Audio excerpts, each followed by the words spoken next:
Paul, Mchungaji Catherine, na tutaendelea.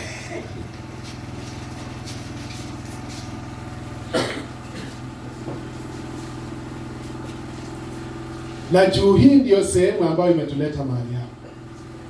Naomba kila mmoja asimame. Unless uko na sababu ambayo huwezi kusimama. Na wakati sisi na nyinyi tukiwa tumesimama katika hayo madhabahu, tukiakilisha ofisi kuu ya Mungu, tukiwa mapako mafuta ya Bwana, naomba tushirikiane kwa nia moja, kwa imani moja, napoenda kuinua madhabahu ya Bwana mahali hapa. Kwa hivyo neno ambalo Bwana ananena nasi pitia kila mmoja mahali hapa, tukubaliane katika jina la Yesu. Karibu. Bwana asifiwe sana. Nafikiri sikusema ninahudumu wapi. Nahudumu na kanisa la Africa Inland Church hapa ndani. Nyinyi mmekuwa marafiki zetu na majirani zetu. Sasa mlienda nikaanza kuweka. Lakini sasa nakaa hapa sioni wale marafiki zangu, lakini nashukuru Mungu kwa sababu Bwana ametenda pamoja na nyinyi. Siku ya leo sitaongea mambo mengi sana kwa sababu ni siku ya furaha. Ni siku ya kusherekea. Yaani ninapomwangalia mchungaji Pontius akiwa na furaha, moyo wangu unajawa na furaha. Kuna mtu mmoja alisema juzi, ati ukitaka kupata Reverend Pontius, ukitaka kunipata, tafuta pale Pontius yuko. Kwa sababu siku hizi tunatembea, tunafuatana. Ati ukitaka kunipata, muulize Reverend Pontius ni pale, Pastor Francis yuko. Na kwa kweli wapendwa, tumetembea, kama nitumie hilo neno la siasa, tumetangatana. Mimi na yeye pia. Kuna wakati tumepanda milima huko, wengine tunaenda mahali tunajeshewa. Namwambia mchungaji, jipe moyo. Nitie moyo, maana hii kazi na hii vita si yako. Hii vita ni ya Mungu. Tukaja hapa siku 7, Bwana akatupatia nguvu hiyo ya kuenda mbio. Kitambi changu kimepungua sentimita kadhaa. Nilikuwa nabeba mawili bado hapa Bwana. Hapa tumechimba mitaro, tunafika mahali tunaambiwa mfereji upatikane hapo, rudini. Sasa hiyo tunataka kwenda kula na Bwana. Wala Pastor Milionea, Bwana akubariki sana. Mpaka tunashindwa namna gani? Lakini Bwana akatutia nguvu mpaka kazi hii ya Mungu ikasimama hivyo. Sikutaka kusema mimi ni wewe Pastor afanye pambana na hali yako. Hapana, asipambane na hali yake. Hii ni madhabahu ya Bwana aishie milele. Bwana asifiwe sana. Pastor Minzi amemaliza kabisa, amesema hatuinui madhabahu ya Gospel Outreach. Tunainua madhabahu ya nani? Ya Yesu. Hatukusimama hapa kwa sababu ni rafiki yangu, lakini tulisimama kwa sababu ni kazi ya Mungu tunafanya. Bwana asifiwe sana. Maana marafiki wengine huingia mitini, lakini kwa sababu ya Kristo na kwa sababu ya pale Kristo amemtoa na amewatoa ninyi, tulisimama pamoja. Kwa hivyo nitasoma maneno machache tu, sitasoma mengi kwa sababu kila mmoja hapa atakuwa na wakati wake wa kunena. Hatutawachosha. Kila mtu ananena maneno machache, alafu tutakuwa tunamalizia. Hebu tufungue Biblia zetu kitabu cha Wafalme wa kwanza. 1 Kings chapter 1 and verse 50. Wafalme wa kwanza 1 na mstari wa 50.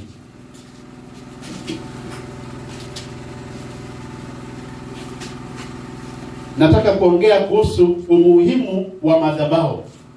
Yaani mahali hapa tumesimama, je, umuhimu wake ni nini? Wakati unasikia wachungaji wanasema kuinua madhabahu, ni nini hili ambalo tunalizungumzia? What is the importance of this thing we are calling the altar?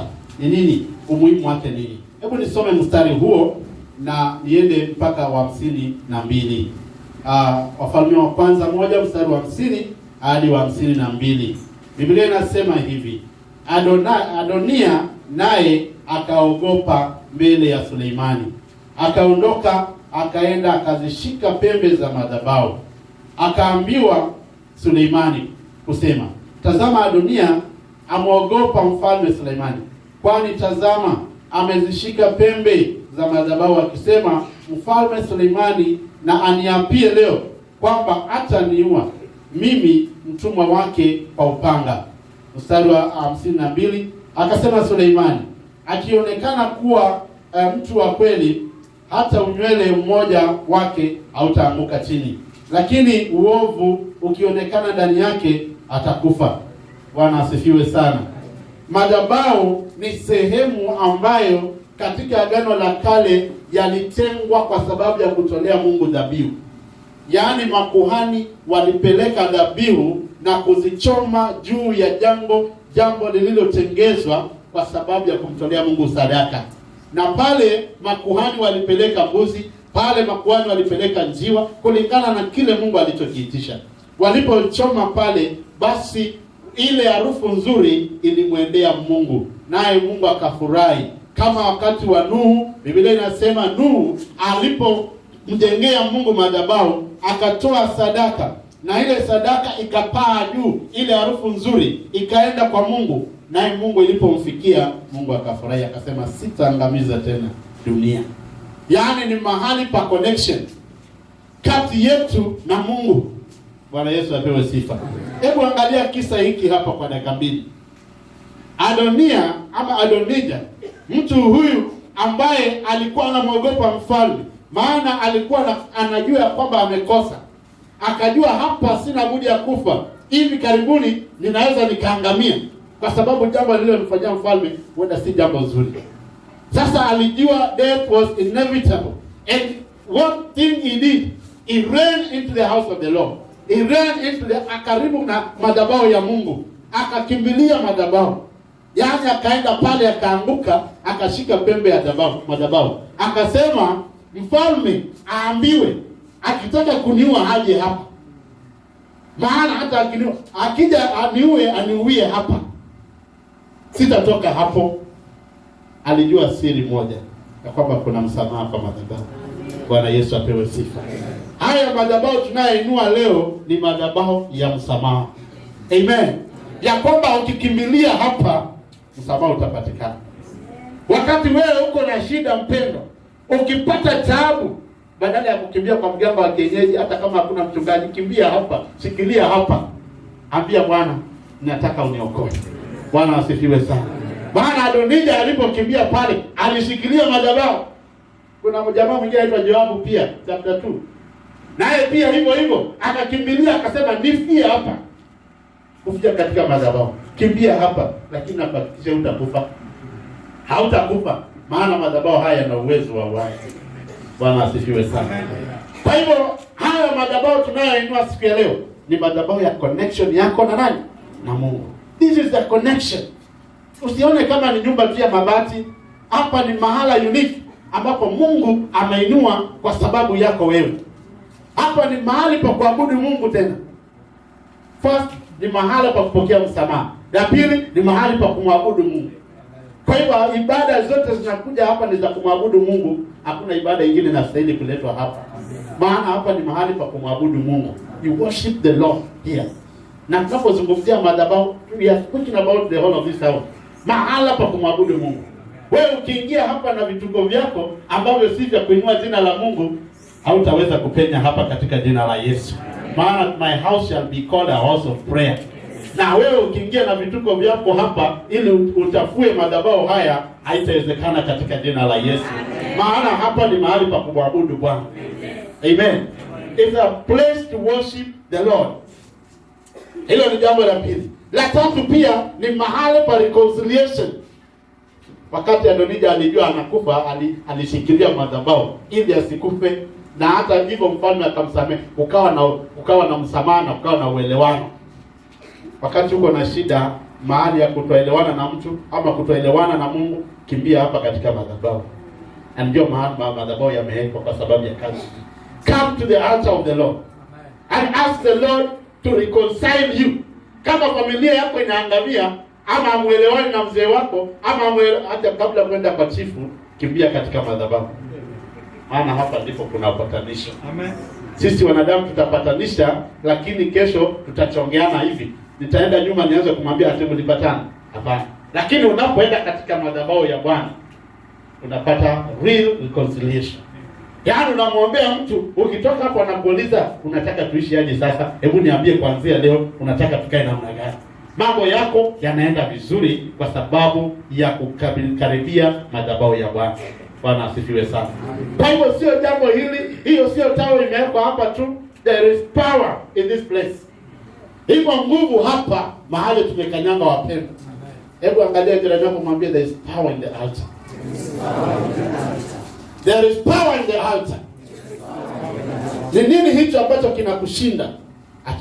Mungu wetu hawezi kushinda ukisimama hapa katika madhabahu yake. Stand in the altar and success shall follow you. Msamaha utakupata. Hata wokovu utakupata katika madhabahu. Maana kuhani wetu mkuu ni Yesu Kristo. Amen. Kuhani wetu mkuu si Aroni tena. Maana Aroni alikufa. Lakini Yesu Kristo ambaye ndiye kuhani wetu mkuu, our great high priest, hapo hapa siku ya leo. Amen. Bwana asifiwe sana. Alafu sasa ametupatia uhuru mwingi sana. Yaani agano la kale ulikuwa huwezi ingia katika madhabahu hivi hivi. Kulikuwa na vitengo, the holy place, the holy spirit and the holy of holies. Sasa uko ndani kabisa. Lakini wakati Kristo kwa kifo chake ile pazia la hekalu lilipokatika, basi kukawa na uwazi wetu sisi wote kuyakaribia mahali patakatifu. Bwana asifiwe sana. So approach this place with confidence. Hallelujah. Because our great high priest is alive. Na kazi yake inatendeka mpaka siku ya leo. Lakini kuna tahadhari. Utakapokuja hapa ukiwa na mambo yako ambao unataka kwenda kinyume, hautaweza. Makuhani wengi walikufa katika Holy of Holies. Maana waliingia pale wakiwa na dhambi. Walitaka kunajisi sehemu takatifu ya Mungu. Na hilo haliwezekani. Njoo hapa ukiwa na jambo moja tu katika mawazo yako ya utakaso, usafi, kubarikiwa, kuinuliwa, kukonektiwa na Mungu, lakini sio jambo lingine lote. May this place grant you the peace that you want. Amen. May this place bring you the joy that you've always wanted. Amen. May this place connect you with your Maker. Amen. May this place bring everlasting joy in this church in Jesus' name. Amen. Bwana asifiwe sana. Wacha madhabahu haya nene mambo mema kwa sababu yetu sisi wote. Wakati wa shida yako kimbilia madhabahu, yashikilie, umuite Bwana na jina la Bwana libarikiwe. Tupatie Yesu makofi makubwa. Amen.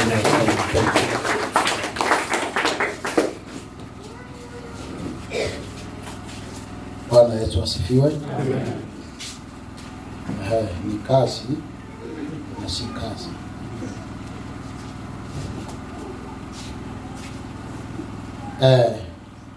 Mahali kitabu cha Mathayo mtakatifu 23 litaanza 16, basi ujumbe wangu uko pale 15. Maandiko nasema, ole wenu viongozi vipofu, nyinyi msemao mtu atakaye hapa kwa hekalu si kitu, bali mtu atakaye hapa kwa madhabahu, bali mtu atakaye hapa kwa mtarundia. Ole wenu viongozi vipofu, nyinyi msemao mtu atakaye hapa kwa hekalu si kitu, bali mtu atakaye hapa kwa madhabahu ya hekalu amejifunga. Wafumbavu nyinyi na vipofu, maana ni hipi iliyo kubwa, ile dhahabu au ile hekalu litakasao dhabihu? Tena mtu atakaye hapa kwa madhabahu si kitu, bali mtu atakaye hapa kwa sadaka iliyo juu yake amejifunga. 19. Vipofu nyinyi, maana ni hipi iliyo kubwa, ile sadaka au ile madhabahu itakasayo sadaka? Naunganisha na kitabu cha Kutoka 29:37. Inasema, utafanya upatanisho kwa ajili ya hiyo madhabahu muda wa siku 7 na kuitakasa, ndipo madhabahu itakapokuwa takatifu sana. Kila kitu kiuzao madhabahu kitakuwa kitakatifu. Mtu aseme amen. Ninaomba uniruhusu niseme mambo mawili tu, kwa sababu nafikiri tunazungumzia kitu kimoja. Kuna vitu vitatu vinaweza vikasababisha ama visababishavyo Mungu kushuka ama kutembea ama kuongea ama kuonekana. Na kabla kusema hivyo, nataka kuambia hivi ya kwamba Mungu ajibu maombi kwa sababu watu wameomba. Narudia, Mungu ajibu maombi kwa sababu ya watu wamefunga na wameomba. Mungu anajibu maombi maana kwa sababu aliyefunga ama aliyeomba amepata kibali kwa Mungu. Ukiomba na upate kibali kwa Mungu, Mungu atajibu maombi. Kuna vitu vitatu bila vinasababisha